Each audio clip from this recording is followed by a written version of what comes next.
Holidays nale, adu namma GT Holidays da. GT Holidays, South India's #1 travel brand. You know you are special when you're with GT Holidays.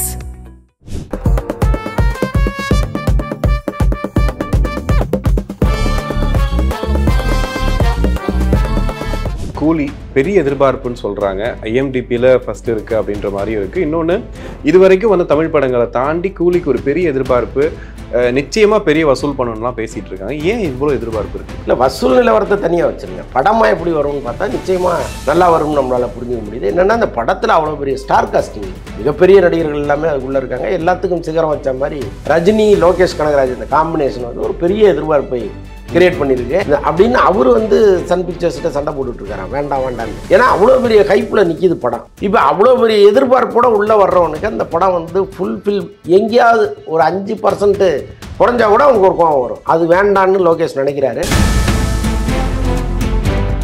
ஆனால் கொஞ்சம் personal attack கொஞ்சம் start பண்ணுறாங்களா sir Vijay மேலே இப்போ recent டைமில்? இதெல்லாம் கம்மிங்கிறோம். இன்னும் தேர்தல் நெருங்கட்டும், நீங்கள் பாருங்கள், இன்னும் மோசமான தாக்குதல்களை அவர் எதிர்கொள்வார்.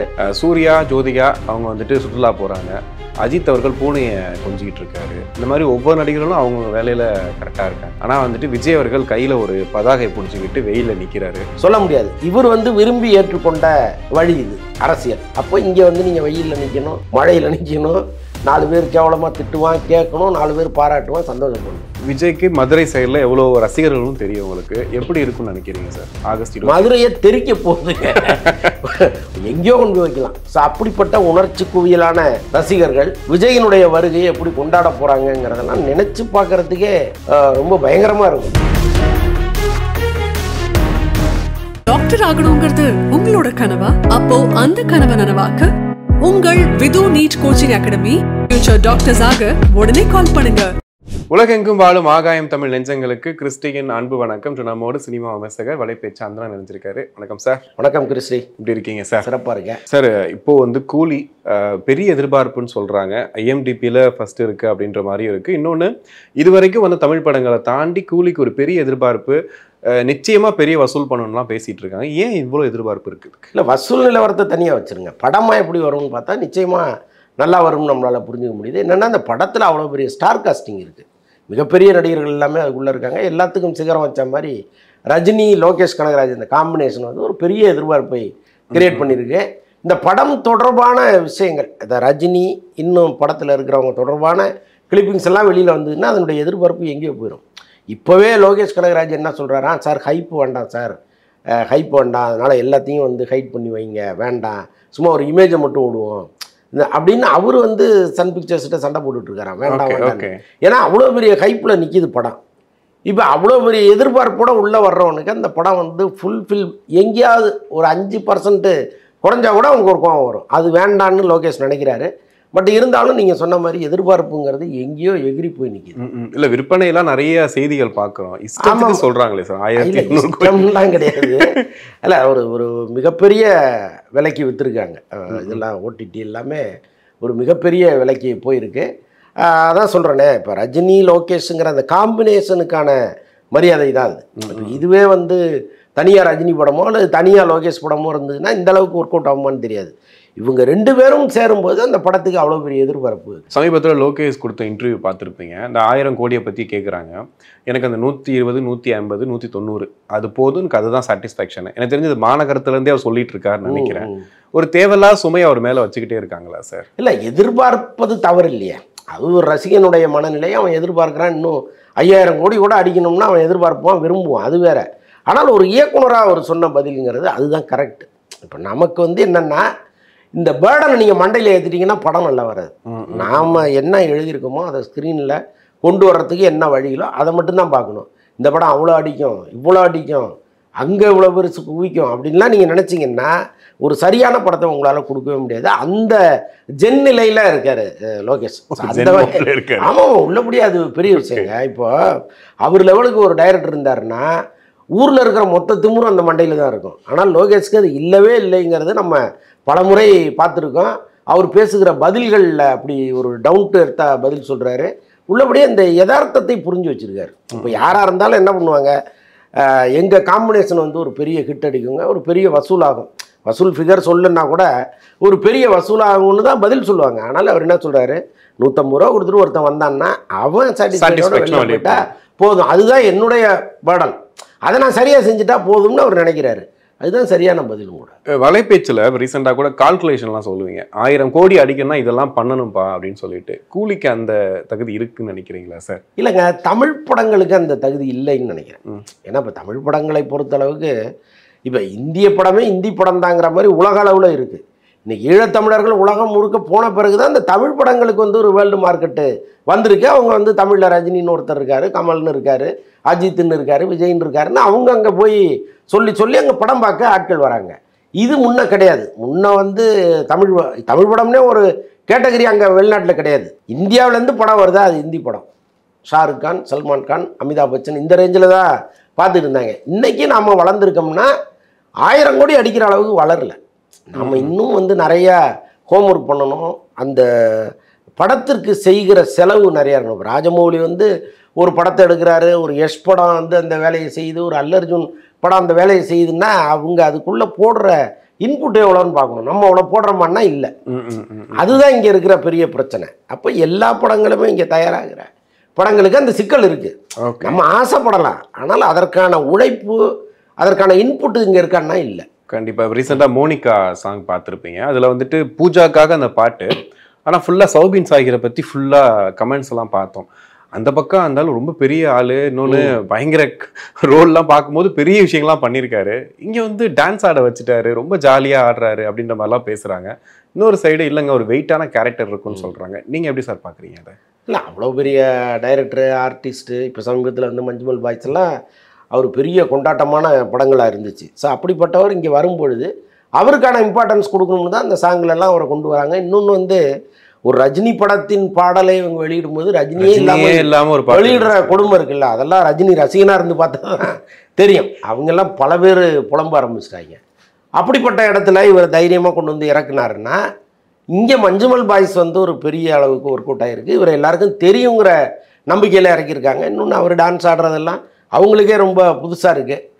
ஒருவேளை இந்த படம் வந்து இந்த ஒரு காரணத்துக்காக அவங்க இன்னும் பிச்சுட்டு போகிறதுக்கெல்லாம் வாய்ப்பு இல்லை. ஓகே, இதே மாதிரி ஜனநாயகம்னு சொல்கிறாங்க சார். ஓடிடியில் நல்ல ரேட்டுக்கு விற்றுருக்கு, ஒரு பெரிய எதிர்பார்ப்பு இருக்குது. ஆனால் வந்து யார் வெளியிடுறாங்கிறது ஒரு பெரிய சிக்கலாக இருந்துச்சு. இப்போ யாரோ ஒருத்தவங்களை முடிவு பண்ணி வச்சுருக்காங்கன்னு சொல்கிறாங்க. அதோட எதிர்பார்ப்பு எப்படி சார் இருக்குது? அதுவும் கிட்டத்தட்ட இதே மாதிரி தானே இருக்குது. இன்னொன்று வந்து இன்றைக்கி விஜய்க்கு வந்து ஒரு தாறுமாறான கூட்டம் வந்துடுச்சு. அவர் என்னதான் அவர் அரசியல் தலைவராக மாறினா கூட அவருடைய ரசிகர்கள் அப்படியே தான் இருக்காங்க. இந்த அரசியல் எதையுமே அவங்க மண்டையில் ஏற்றிக்கல. அது அவர் யாரை வேணாலும் விமர்சிக்கட்டும், யாரை வேணாலும் திட்டட்டும், அல்லது யார் வேணாலும் விஜய் திட்டட்டும், அதெல்லாம் எங்களுக்கு பிரச்சனையே கிடையாது. எங்களுக்கு படம், அதில் அவர் என்ன பர்ஃபார்ம் பண்ணியிருக்கிறார் அதுதான். அதுக்கு ஒரு பெரிய கூட்டம் காத்திருக்கு. இதே மாதிரி ஒரு பெரிய விலைக்கு ஓடிடி விற்றுருக்குறாங்க. ஓவர்சீஸ் வந்து விற்க போகிறாங்க. இன்னும் நிறைய விஷயங்களை இங்கே பண்ணியிருக்காங்க. என்னென்னா இப்போ விஜய் என்ன பண்ணியிருக்காரா, இப்போ நீங்கள் பிஸ்னஸ் பண்ணாதீங்க, ஆகஸ்ட்டுக்கு மேலே பண்ணலாம் அப்படிங்கிற மாதிரி சொல்லி வச்சுருக்காரு போல இருக்குது. ஏன்னா இப்போ ஒரு பிஸ்னஸ்ன்னு ஸ்டார்ட் பண்ணாங்கன்னா இது ரஜினி படத்தோட கம்பேர் பண்ணுவாங்க. அது தேவையில்லாத ஒரு சலசலப்பை ஏற்படுத்தும். அதனால் அது போயிடட்டும், அதுக்கப்புறம் நீங்கள் வந்து பிஸ்னஸை ஸ்டார்ட் பண்ணுங்கன்னு அவர் சொல்லியிருக்காரு போல இருக்குது. ஸோ அதனால் அந்த டைமில் தான் அது முழுமையான விவரம்லாம் தெரியும். கண்டிப்பாக. இப்போ கொஞ்சம் அரசியலில் பார்த்தீங்கன்னா ஆகஸ்ட் 25 அன்னைக்கு விஜயகாந்தோட பர்த்டே, இன்னொரு பக்கம் அவருடைய கல்யாண நாள். எதற்காக அன்னைக்கு அப்படின்றது ஒரு பெரிய பேசு பொருள் ஆச்சு. அரசியல் வட்டத்தில் என்ன பேசுகிறாங்கன்னா தேமுதிகக்காக பண்ணுறாரு, விஜயகாந்துக்காக பண்ணுறாருன்னு. இன்னொரு பக்கம் இதில் ஒரு முக்கியமான நாள், அது இல்லாமல் சண்டே வைக்காமல் மண்டே வைக்கிறாரு அப்படின்னு சொல்லிட்டு என்ன காரணமா இருக்கும்னு நினைக்கிறீங்க சார்? எல்லாம் பஞ்சாங்க காலண்டரு அதுதான். நீங்க நினைக்கிற மாதிரி ஒரு விஜயகாந்துக்காகவோ அல்லது அவருடைய திருமண நாளுக்காகவோ அந்த மாநாட்டில் கட்டாயமா வைக்க மாட்டாரு. எல்லாருக்குமே இங்கே ஒரு சென்டிமெண்ட் இருக்கு. நாம் ஒரு பெரிய விஷயம் பண்ணும் பொழுது நாள், திதி, நட்சத்திரம் இது எல்லாமே எல்லாரும் பார்க்குறாங்க. அது சார் பந்தக்கால் ஊண்டி பண்ற அளவுக்கு தான். நீங்கள் நம்ம பெரியாருடைய கொள்கைகளை பின்பற்றி போகிறோம், எங்களுடைய கொள்கை தலைவர் பெரியாரெல்லாம் சொன்னால் கூட எல்லாத்தையும் தாண்டி எல்லாருக்கும் ஒரு சென்டிமெண்ட் இருக்குது. இன்றைக்கி வந்து கடவுள் நம்பிக்கை இல்லை அப்படின்னு வெளிப்படையாக பேசுகிற பல அரசியல்வாதிகள் உள்ளுக்குள்ளே அந்த நம்பிக்கையை பெரும்பாலும் பின்பற்றுறாங்க. பல ஜோசியர்கள் அவங்க வந்து தொடர்ந்து தன்னுடைய ஆலோசகரெல்லாம் வச்சுருக்காங்க. அதனால் இவருடைய நோக்கம் என்னென்னா அந்த தேதியில் அவருக்கு உகந்த நாளாக ஏதோ ஒன்று இருக்குது, அதுதான். இல்லைன்னா அவர் வந்து விஜயகாந்தை பெருசாக மதித்து அந்த நாளில் வைக்கணும்னு நினைக்கிறாள்லாம் அவர் கிடையாது. அப்படி ஒன்றும் அப்படி இருந்திருந்தா அவர் உடம்பு சரியில்லாத போய் இவர் போய் பார்த்துருப்பார்ல. ஸோ அப்படிலாம் அதுக்கெல்லாம் பெரும்பாலும் ஆனால் கொஞ்சம் பர்சனல் அட்டாக் கொஞ்சம் ஸ்டார்ட் பண்ணுறாங்களா சார் விஜய் மேலே இப்போ ரீசெண்ட் டைமில்? இதெல்லாம் கம்மிங்கிறேன். கம்மி. இன்னும் தேர்தல் நெருங்கட்டும், நீங்கள் பாருங்கள், இன்னும் மோசமான தாக்குதல்களை அவர் எதிர்கொள்வார். அதுக்கெல்லாம் தயாராகி தானே அவரும் வந்திருக்கிறாரு. இன்னொன்று வந்து ஏதோ இந்த வசவு சொற்களை அவர் இன்னைக்கு நேற்று கேட்குறவர் இல்லை. என்னைக்கு அஜித் விஜய் சண்டை ஆரம்பிச்சதோ அன்னையிலேருந்து அவர் தொடர்ந்து கேட்டுக்கிட்டு இருக்காரு. அவங்கள விட கேவலமாக அரசியல்வாதிகள் திட்ட மாட்டாங்க. அதனால் அது ஒன்றும் பிரச்சனை இல்லை, அவரை தாண்டி போவார். அது இல்லாமல் தாவேக்காக்குள்ள ஒரு சிக்கல் இருந்துக்கிட்டே இருக்கு. இப்போ ராஜ்மோகன் கூட ரீசெண்டாக ஒரு வார்த்தை அது ஒரு இன்டர்வியூவில் கேட்குறாங்க. கேட்கும் போது அதுக்கான பதில் சொல்லும் போது கூட அதை கொஞ்சம் மாற்றி ஈட்டி சொல்கிறாரு. ஒரு ஆங்கர் கூட அவர். அப்படி இருக்கும்போது தாவேக்கால இன்னும் சரியான ஒரு ஆளுங்க இல்லையோ ஒரு பதில் சொல்றதுக்கோ இது பண்றதுக்கோ? ஏன்னா ஒருத்தர் தான் கொஞ்சம் தெளிவா பேசிட்டு இருந்தாரு. அவருமே அஜித்குமாருக்கும் சேர்த்து பேசக்கூடியவர்னு சொல்லும் போது இவரும் என்னடா திரும்ப அஜித் விஜய்ன்ற மாதிரி தானே போயிட்டு இருக்கு விஷயங்கள். ஆனா தவிர்க்கணும். இப்போ அடுத்த கட்டத்தில் இருக்கிற தலைவர்கள், இப்போ ராஜ்மோகன்லாம் தலைவர் லிஸ்ட்ல நம்ம வைக்க முடியாது. பட் அடுத்த கட்டத்தில் அங்கே அந்த கட்சியில் பேசக்கூடியவர்கள் அவங்க கோபாசேன்னு சொல்றாங்க, கொள்கை பரப்பு செயலாளர். நான் என்ன சொல்றேன், அப்போ அவங்க பொது வெளியில வந்து உட்கார்ந்து பேசும்போது ஒவ்வொரு வார்த்தைகளையும் கவனமாக பயன்படுத்தணும். இது வந்து விஜயை பாதிக்குது, அவருடைய ஓட்டு வங்கியை பாதிக்குதுங்கிற முடிவுக்கு அவங்க வரணும். ஒன்றும் இல்லை, இப்போ அஜித்தை வந்து விமர்சிக்க வேண்டாம். இப்போ நீங்கள் ஏற்கனவே வந்து ஒரு அஜித் படம் வரும் பொழுது விஜய் ரசிகர்கள்லாம் வெகுண்டு அந்த படத்துக்கு எதிராக பல வேலைகளை செய்வாங்க. ஆனால் சமீபத்தில் வந்த குட்பேடா கிளிக்கு அப்படி ஏதாவது நடந்துச்சான்னா இல்லை. என்ன காரணம்னா தலைமையுடைய உத்தரவு. நம்ம ஐடிவிங்க கரெக்ட் பண்ணி வைங்க, எவனாவது போய் சீண்டிட போகிறான், அது வேண்டாம். ஏன்னா தேர்தல் நேரத்தில் அஜித் ரசிகர்களுடைய வாக்கும் நமக்கு வேணும்னு விஜய் நினைக்கிறாரு. நீங்கள் நடுவில் உட்காந்து அந்த அதை கெடுக்கிற வேலையை பார்த்து கண்டிப்பாக அப்போ நீங்கள் தாவேக்காவுக்கு ஆதரவாக இருக்கீங்களா இருக்கீங்களாங்கிற ஒரு கேள்வி வருது. அதனால் பொது இடங்களில் பேசும்போது ஒவ்வொரு வார்த்தையும் கவனமாக பயன்படுத்தணும். இந்த ரீல்ஸ் ஒன்று ரீசெண்டாக பார்த்துருப்பீங்க. அதில் வந்துட்டு சூர்யா ஜோதிகா அவங்க வந்துட்டு சுற்றுலா போகிறாங்க, அஜித் அவர்கள் பூனையை கொஞ்சிக்கிட்டு இருக்காரு. இந்த மாதிரி ஒவ்வொரு நடிகர்களும் அவங்க வேலையில் கரெக்டாக இருக்காங்க. ஆனால் வந்துட்டு விஜய் அவர்கள் கையில் ஒரு பதாகை பிடிச்சிக்கிட்டு வெயிலில் நிற்கிறாரு. நீங்கள் கூட ஒரு வீடியோ போடாமல் அவர் பூனையை கொஞ்சிட்டு இருக்காரு, இவர் வந்து போராட்டத்தில் நிற்கிறாரு அப்படின்ட்டு. இதை எப்படி சார் எடுத்துக்கிறது? இல்லைங்க, அதாவது அரசியலுக்கு வந்துட்டால் நீங்கள் எல்லா கஷ்டங்களையும் அனுபவிச்சு தான் ஆகணும். அதுக்காக அவங்கெல்லாம் வந்து பூனைக்குட்டியை போட்டுட்டு இங்கே வரணுங்கிற அர்த்தம் கிடையாது. நம்ம சும்மா ஒரு ஒப்பீடு தான், அதை நம்ம குறையாலாம் சொல்லலை, பார்க்குறவங்களும் அதை ஒன்றும் குறையாலாம் சொல்ல மாட்டாங்க. ஏன்னா இப்போ அவங்க வந்து நாள் முழுக்க உடைக்கிறாங்க ஏதோ ஒரு வகையில். அவர் இப்போ மோட்டார் ரேஸில் இருக்கார், அது என்ன சாதாரண வேலையா? இதை விட பயங்கரமான வேலை. உயிரை பணையம் வச்சு ஒருத்தர் ஒரு வேலையை செய்கிறார். அப்போ அவருக்குன்னு ஒரு அவுட்லெட் அங்கே தேவைப்படுது. அவர் ஒரு பூனை எடுத்து கொஞ்சிறாரு, அது தவறுன்னு நம்ம சொல்ல முடியாது. இவர் வந்து விரும்பி ஏற்றுக்கொண்ட வழி இது அரசியல். அப்போ இங்கே வந்து நீங்கள் வெயிலில் நிற்கணும், மழையில் நிற்கணும், 4 பேர் கேவலமாக திட்டுவான் கேட்கணும், 4 பேர் பாராட்டுவான் சந்தோஷப்படணும். இது எல்லாத்துக்கும் தயாராக தான் அவர் வந்திருக்கிறாரு. பட் எதையும் ஒப்பிட வேண்டிய அவசியம் இல்லை. ஓகே. ஆனால் காமராஜர் பிறந்தநாள் கூட பனையூர் ஆஃபீஸில் தான் மாலை போடணுமாங்கிறது ஒரு பெரிய கேள்வியாக இருக்குல்ல? இல்லைங்க, இப்போ நீங்கள் பாருங்களேன், இப்போ போராட்டத்துக்கு அவர் வந்தார், ஒரு பெரிய கூட்டம் அவரை பார்க்கறதுக்காக வந்துடுச்சு. உள்ளபடியே வந்து காவல்துறையினர் எங்கேயுமே கட்டுப்பாடு இல்லாமல் அனுமதிச்சிருந்தாருன்னா சென்னையே குலுங்கிருக்கும். ஸோ அவ்வளோ பெரிய கூட்டம் வந்துருச்சு. அங்கங்கே தடுத்து நிறுத்தி ஒரு பெரிய டார்ச்சர் கொடுத்து தான் அந்த கூட்டத்தை ஃபில்டர் பண்ணி உள்ளே அனுப்புனாங்க. அதுவே இவ்வளோ பெரிய கூட்டம், இதுவே வந்து ஆளுங்கட்சிக்கு ஒரு பெரிய எரிச்சலை உண்டாக்கிருச்சுன்னு சொல்கிறாங்க. எப்படி இவ்வளோ கூட்டம் வந்தது, இவ்வளவு ரெஸ்ட்ரிக்ஷனாக இருந்தும் எப்படி கூட்டம் வந்துச்சுன்னு.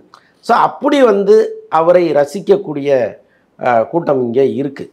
இந்த நேரத்தில் வந்து இப்போ அங்கே என்ன நடந்ததுன்னு உங்களுக்கு தெரியும். சென்ட்ரல் மீடியெல்லாம் உடைச்சி அது இதையும் அந்த இடமே வந்து ஆனால் போர்க்களமாக மாறிடுச்சு. அப்போ இவர் போராடமெல்லாம் இப்படி நடக்கும் பொழுது இவரே வந்து அதை யோசிக்கிறார். ஒரு தலைவருக்கு மரியாதை நம்ம செலுத்தி ஆகணும், அது கடமை. அது நீங்கள் வந்து மனப்பூர்வமாக செய்கிறீங்களோ அது என்னவோ, ஆனால் இன்றைக்கே அவருடைய பிறந்த நாள்னா அவருக்கு ஒரு மாலையை போட்டாக வேண்டிய கடமை இருக்கு. இல்லைன்னா அது ஒரு பெரிய செய்தியாக மாறிடும். அப்போ என்ன பண்ணுறாரு, எந்த பிரச்சனையும் வேணாம் இங்கேயே போட்டுரு, சடங்கு முடித்த மாதிரி ஆச்சு அப்படின்னு போகிறாரு. அதை நம்ம தப்புன்னு சொல்ல முடியாது. ஏன்னா நீங்கள் என்ன தான் வந்து அரசியல் தலைவராக ஆகிட்டா கூட அவருக்குன்னு உயிர் பாதுகாப்பு ஒன்று இருக்குது. இன்றைக்கி வந்து அவ்வளவு தூரம் ஒரு முதலமைச்சராக இருந்த எடப்பாடிக்கே எங்கேருந்தோ ஒருத்தன் வந்து ஒரு கத்தியை வீசுகிறான், ஒரு பிரச்சனை நடக்குது இல்லை. அப்போ இந்த இவ்வளவு பாதுகாப்பும் நமக்கு வேணும்னு நினைக்கிறவர் சில நேரங்களில் இப்படி போய் தான் ஆகணும். எல்லா நேரங்களும் நீங்கள் வந்து மக்களோட மக்களாக நிற்பதற்கு இங்கே சூழ்நிலை சரியில்லை. இந்த அரசியலும் மதுரையும் சொல்லுவாங்க. மதுரைனாவே மாநாடு தான். விஜய் மாநாடு பண்ண போறாரு. விஜய்க்கு மதுரை சைடில் எவ்வளோ ரசிகர்களும் தெரியும். உங்களுக்கு எப்படி இருக்கும்னு நினைக்கிறீங்க சார்? ஆகஸ்ட் 20 மதுரையை தெறிக்க போகுதுங்க. உள்ளபடியே எல்லாரையும் விட ரொம்ப உணர்ச்சி பூர்வமான ரசிகர்கள்னா எல்லா மாவட்டங்களை விட மதுரை மாவட்டத்தை நீங்கள் வந்து எங்கேயோ கொண்டு போய் வைக்கலாம். ஸோ அப்படிப்பட்ட உணர்ச்சி குவியலான ரசிகர்கள் விஜயினுடைய வருகையை எப்படி கொண்டாட போகிறாங்கங்கிறதெல்லாம் நினச்சி பார்க்குறதுக்கே ரொம்ப பயங்கரமாக இருக்கும். ஏன்னா இப்போ அவங்க விஜய் வந்து கட்சி ஆரம்பிச்சிட்டாரு, மாநாடு எங்கே வைக்கிறதுன்னு இடம் தேடிட்டு இருக்கும்போதே எங்கள் ஊருக்கு வாங்க எங்கள் ஊருக்கு வாங்க அவங்க பாட்டை போஸ்ட் அடித்து ஒட்ட ஆரம்பிச்சிட்டாங்க எங்கள் ஊருக்கு வாங்கன்னு. அப்படி வந்து ஒரு உற்சாகத்தோடு காத்துட்டு இருக்கிற ரசிகர்கள், இன்னமும் அவங்கள ரசிகர்கள் தான் நம்ம சொல்ல வேண்டியதாக இருக்குது. தொண்டர்கள். ஆமாம், ஆக்சுவலாக தொண்டர்கள் தான், ரசிகர்கள் மனநிலையில் தான் இருக்காங்க அவங்க. மதுரை கட்டாயமாக குலுங்கிடும், அதில் ஒன்றும் மாற்றுக்கிறதே கிடையாது. கண்டிப்பாக. ஆனால் ரெஸ்ட்ரிக்ஷன் இருக்கும். இது எப்படியும் வந்து காவல்துறை வந்து ஒரு மிகப்பெரிய அடக்குமுறையை ஏவுவாங்க. பிற மாவட்டங்கள்லேருந்து மதுரைக்குள்ளே நுழையும் பொழுது நீங்கள் எவ்வளோ கஷ்டப்பட்டு நுழைய போகிறீங்கிறதெல்லாம் அந்த நேரத்தில் தான் தெரியும். ஆனால் இதை விட பெரிய கூட்டம் இருக்கும்ல சார்? இப்போ விழுப்புரத்தோட பெரிய விஷயம், பெரிய கூட்டம் கட்டாயமாக வரும். ஓகே, கண்டிப்பாக சார், பொறுத்து வந்து பார்ப்போம். நேரத்துக்கு நன்றி. நன்றி. ஹாலிடேஸ்னாலே அது நம்ம ஜிடி ஹாலிடேஸ் தான். GT holidays, South India's #1 travel brand. You know you are special when you're with GT Holidays.